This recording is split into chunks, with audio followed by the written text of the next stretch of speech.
مونږ ښځو له ټچ موبایل ورکړي دي هغه ښځه لګیا ده هغه ویډیو کال کله رور ته ملاوي کله بل چا ته ملاوي تا ته څه پته لګي ته خو سعودي کې بیغمه ناست یې تا خو ورته ویډیو کال لپاره موبایل را لېږلی دی خو لالاجي ته دې مخکې خبرې چې دا ویډیو کال څومره نقصانات کوي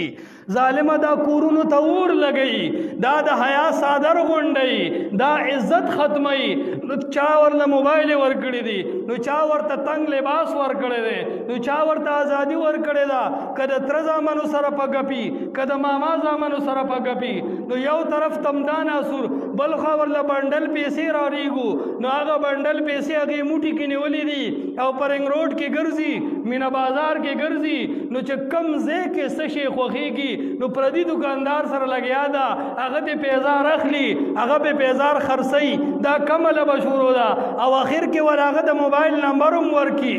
چې خورې دا واله دا د موبایل نمبر دی که دا پیزار در باندې داسې ارت او تنګي نو بیا په دې نمبر رابطه کوه نو هغه رابطه بیا ډېر لوی ناسور جوړ شي دا ولې ته د اسلام نه خبر دا ښځې هم د اسلام نه خبر کا نیمې جګړې او نیمې اختلافات د ښځو د لاسه کېږي